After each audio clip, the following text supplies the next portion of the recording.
Hello students, आज हम देख रहे हैं क्लास 7 चैप्टर 8 कंपेयरिंग क्वांटिटीज, उसका इंट्रोडक्शन। चैप्टर 8 की स्टार्टिंग के लिए मैं इंट्रोडक्शन लेक्चर बना रही हूँ। तो देखते हैं कि यहाँ पे क्या क्या चीज़ें इंपॉर्टेंट है इस चैप्टर में। सबसे पहले इस चैप्टर का नाम है कंपेयरिंग क्वांटिटीज, जिसका सबसे मेन पार्ट है रेशियो। ओके, तो हमारी सबसे मेन डेफिनेशन है रेशियो। तो देखते हैं, a ratio is a relationship between two numbers of the same kind expressed as A to B or A ratio B, sometimes expressed as a quotient of the two numbers that indicates how many times the first number contains the second. Simple meaning ये है कि A to B या A ratio B के form में हम ratio को दिखा सकते हैं, जहाँ पे हम दो चीज़ों का मतलब कि दो अलग अलग नंबर्स का या दो अलग अलग चीज़ों का हम लोग कंपैरिजन करते हैं। ठीक है, जैसे कि यहाँ पे मैंने एक एग्जांपल ले लिया है 10 red pencil and 12 blue pencil. तो उसका मैंने डिवीजन किया है, या तो फिर आप कह सकते हो कि मैंने कंपैरिजन किया है, या तो ये सभी कह सकते हैं कि रेशियो लिया है। ठीक है, तो 10/12 और उसका सिंपलेस्ट फॉर्म हो जाएगा 5/6। तो आप इसे 5/6 भी कह सकते हो, 5/6 भी कह सकते हो, या तो उसे रेशियो फॉर्म में अगर लिखे जाए तो यहाँ पे 10/12 या तो 5/6, इस तरह से इसे रेशियो फॉर्म में लिखा जाता है। दो नंबर का रेशियो फॉर्म में दिखाने के लिए सिंबल डबल डॉट होता है दोनों के बीच में। आप अगले स्टैंडर्ड्स में भी ये सब अच्छे से जान चुके हो। अब देखते हैं रेशियो से रिलेटेड कुछ इंपॉर्टेंट डेफिनेशंस। सो यहाँ पे है इक्विवेलेंट रेशियोज। जिस तरह से हम फ्रैक्शन को इक्विवेलेंट कहते हैं, सेम वैसे ही हमें रेशियो को भी इक्विवेलेंट करना होता है, या तो हमें चेक करना होता है। तो सपोज यहाँ पे मुझे दो पेयर में नंबर रेशियो में दिए हुए हैं, जैसे कि 150 रेशियो 4 एंड 225 रेशियो 6। अब इन दोनों को मुझे चेक करना है कि क्या ये दोनों इक्विवेलेंट हैं। तो पहले मैं इन दोनों को फ्रैक्शन फॉर्म में लेकर जाऊंगी। तो यहाँ पे हो जाएगा दोनों का फ्रैक्शन फॉर्म 150/4 एंड 225/6। दोनों का फ्रैक्शन फॉर्म मैंने लिख दिया है। आप जानते हैं हमें इक्विवेलेंट बनाने के लिए सबसे पहले सिंपलेस्ट फॉर्म ढूंढना पड़ता है, और सिंपलेस्ट फॉर्म के लिए मैं यहाँ पे प्राइम फैक्टराइजेशन कर रही हूँ। सो 150 का प्राइम फैक्टराइजेशन हो जाएगा कुछ 2 × 3 × 5 × 5 एंड डिवाइड बाय 2। 4 का हो जाएगा 2 × 2। 2 and 2 कट हो जाएगा, और कुछ भी कट नहीं हो रहा है तो नीचे हम प्राइम फैक्टराइजेशन नीचे हम सिंपलेस्ट फॉर्म लिख देंगे 75/2। जैसे कि हमें दिख रहा है 5 5 = 25, 25 3 = 75 divide by 2 as it is.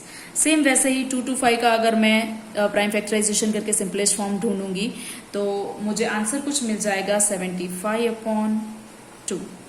तो यानी कि इसका मैंने डायरेक्ट ही कर दिया है। तो दोनों का ही सिंपलेस्ट फॉर्म सेम है, यानी कि दोनों ही फ्रैक्शन इक्विवेलेंट है, यानी कि दोनों रेशियो भी इक्विवेलेंट है। तो मैं यहाँ पे ऐसा लिख सकती हूँ 150/4 इज इक्वल टू 225/6, या तो रेशियो 6। हाँ, कई बार यहाँ पे इक्वल टू के सिंबल की जगह पे डबल रेशियो का फॉर्म भी आप लोग यूज कर सकते हो, कुछ इस तरह से 150/4 डबल रेशियो, यानी कि डबल डॉट आपको 2 बार बनाने हैं, एंड 225 सिंगल रेशियो 6। तो इस तरह से भी आप लिख सकते हो। ठीक है, तो यहाँ पे हो गया इक्विवेलेंट रेशियो की बात। एक और नोटिस है, the ratios which are equivalent are said to be in proportion, यानी कि ये जो इक्विवेलेंट रेशियोज होते हैं उनका सिंपलेस्ट फॉर्म भी सेम ही आता है, जैसे कि हम लोगों ने अभी जस्ट सॉल्व करके देखा, और प्रोपोर्शन में ही होते हैं।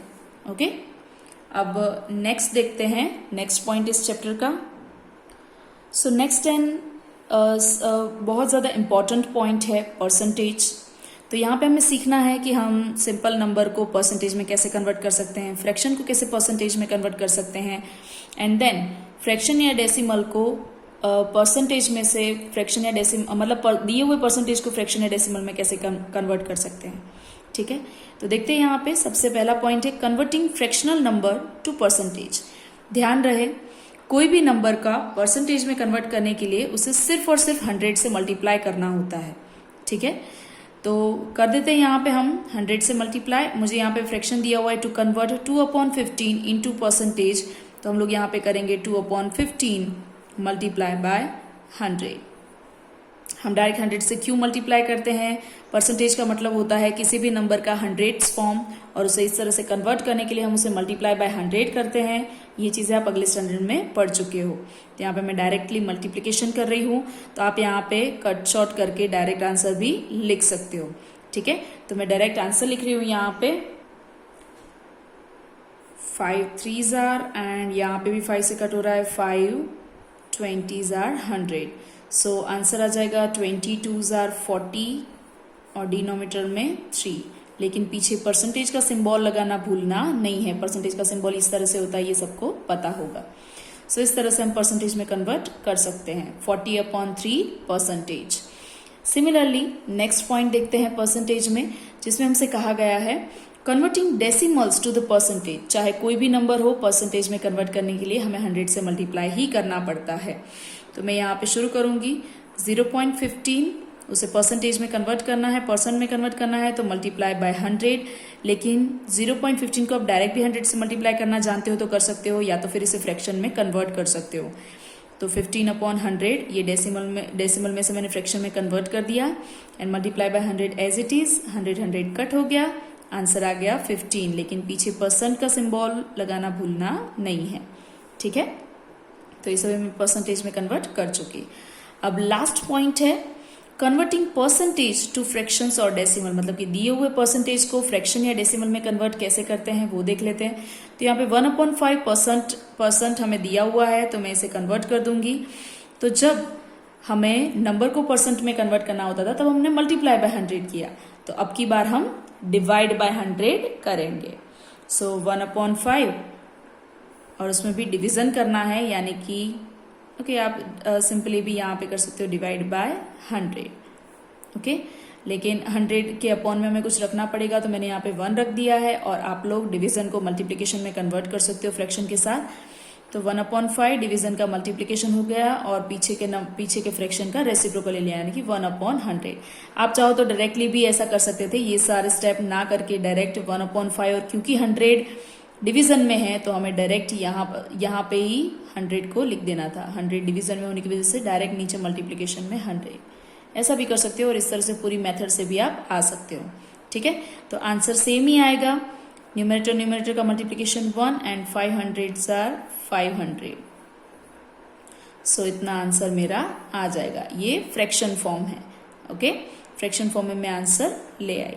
तो इस तरह से आप सम सॉल्व कर सकते हो, यानी कि परसेंटेज को फ्रैक्शन या डेसिमल में कन्वर्ट कर सकते हो। आप चाहे तो इसे डेसिमल में भी कन्वर्ट कर सकते हो। ओके, सो इस तरह से मेरा आंसर आ जाएगा।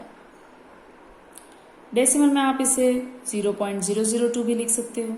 ओके, तो ये भी आंसर है, और इसके पीछे परसेंटेज नहीं लगाना है, परसेंटेज का सिंबल नहीं लगाना है, क्योंकि उसे दूर करने के लिए हमने ये मेथड की है। ओके, तो ये सारे सम आपको ध्यान में रखने, मतलब ये मेथड आपको ध्यान में रखनी है। अब देखते हैं next point. So next point है हमारा प्रॉफिट और loss as a percentage.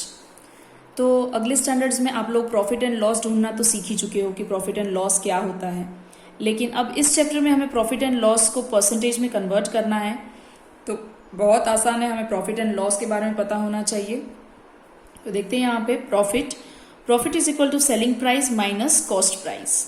Okay, जिसे हम शॉर्ट में एसपी माइनस सीपी भी लिखते हैं। SP means selling price, CP means cost price. तो यही शॉर्ट फॉर्म हमें हर जगह पे यूज करने हैं, तो आप लोगों को ध्यान में रखना है। सो एसपी माइनस सीपी, एंड अगर आपको प्रॉफिट परसेंटेज में ढूंढना है तो उसका फॉर्मूला है SP minus CP divide by CP multiply by 100। Okay, तो इस फॉर्मूला से आप प्रॉफिट को डायरेक्ट प्रॉफिट परसेंटेज ढूंढ पाओगे। सिमिलरली लॉस का भी यहाँ पे फॉर्मूला मैंने बताया हुआ है। Loss is equal to cost price minus selling price, यानी कि CP minus SP, and loss percentage ढूंढने के लिए CP minus SP divide by CP multiply by 100। दोनों में एक चीज कॉमन है कि डिनोमिनेटर में सीपी है, और ऊपर का फॉर्मूला जो है वो लॉस का और प्रॉफिट का है। ठीक है, और मल्टीप्लाई बाय 100 तो कॉमन ही है, क्योंकि हमें परसेंटेज में कन्वर्ट करना है। तो इस तरह से आप प्रॉफिट एंड लॉस परसेंटेज इस फॉर्मूला की हेल्प से ढूंढ सकते हो। मैंने यहाँ पे एक एग्जाम्पल लिया है, एग्जाम्पल देखते हैं यहाँ पे किस तरह से सॉल्व हो सकता है। तो सबसे पहले हमसे कहा गया है If a radio is purchased for rupees 490 and sold for rupees 465.50, find the loss percent. तो यहाँ पे पहले हम SP and CP देख लेते हैं, यानी कि selling price and buying price मतलब कॉस्ट प्राइस. सो परचेज किया गया है रुपीज़ 490 में, सो मैं यहाँ पे CP लिख दूंगी रुपीज़ 490. सिमिलरली सोल्ड किया गया है रुपीज़ 465.50, तो हमारा SP हो जाएगा रुपीज़ 465.50. और डायरेक्टली मुझे लॉस परसेंट ढूंढना है, जिसका फॉर्मूला यहाँ पे आप लोग को दिख रहा है. तो ये हो गया लॉस परसेंटेज. आपको फॉर्मूला लिखे बगैर सम सॉल्व नहीं करना है. Okay, so CP minus SP upon CP multiply by 100. मैं यहाँ पे सारे ही वैल्यूज़ जो हैं हम रख देंगे यहाँ पे.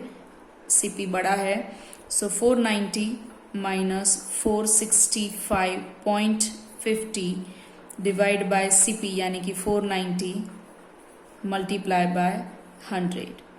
ओके, अब इसे सॉल्व करना आप लोग जानते हो. सबसे पहले मैं यहाँ पे सब्ट्रैक्शन कर दूंगी. होप सो कि अब सबको दिख रहा है प्रॉपरली. एंड 490 माइनस 465, तो यहाँ पे आंसर आ जाएगा कुछ 24.50 divide by 490 multiply by 100 as it is.